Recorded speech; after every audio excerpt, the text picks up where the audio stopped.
Hello everyone, welcome to my channel watches multiverse. ఈరోజు మనం చేసుకోబోయే రెసిపీ రవ్వ సేమియా. ఇదైతే మళ్ళీ కొత్త అప్డేట్తో మళ్ళీ వచ్చేసానండి. చాలా వెజిటేబుల్స్ని యాడ్ చేసేసుకొని సూపర్ టేస్టీగా మార్చేద్దాం ఈ రెసిపీని.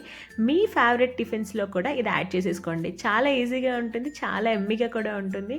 ఎలా చేయాలి ఏంటో మీతో షేర్ చేసుకుంటాను, చూసి మీరు కూడా ట్రై చేసేయండి.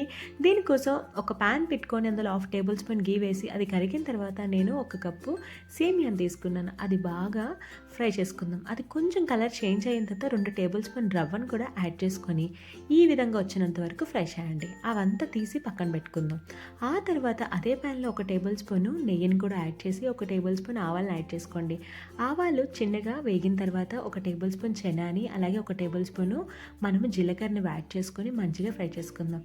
అది బాగా వేగాక చిన్నగా ఉన్న అల్లం కూడా వేసి బాగా ఫ్రై చేయండి.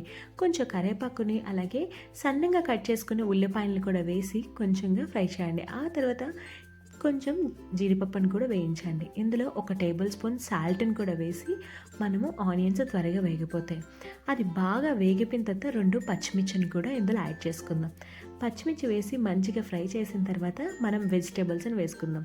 నేను 2 table spoon beans, 2 table spoon carrot అలాగే 2 టేబుల్ స్పూన్ గ్రీన్ పీస్ని తీసుకున్నాను. మంచిగా వెజిటేబుల్ కుక్ అయినంత వరకు ఫ్రై చేసుకున్నాను. మనకి ఇందులో నుంచి క్యారెట్ కలర్ అనేది చేంజ్ అవుతుంది. అంతవరకు మనం ఖచ్చితంగా వెజిటేబుల్స్ని ఫ్రై చేయాలి. అది బాగా వేగాక మంచిగా ఒకసారి కలుపుకుంటూ నేను 1 కప్పు సేమియా తీసుకున్నాను కదండి, నేను 2 కప్పులు వాటర్ని ఇందులో యాడ్ చేసుకున్నాను. వాటర్ వేసిన తర్వాత సాల్ట్ ఏమైనా చాలకపోతే ఈ స్టేజ్లో మీరు యాడ్ చేసుకోవచ్చు.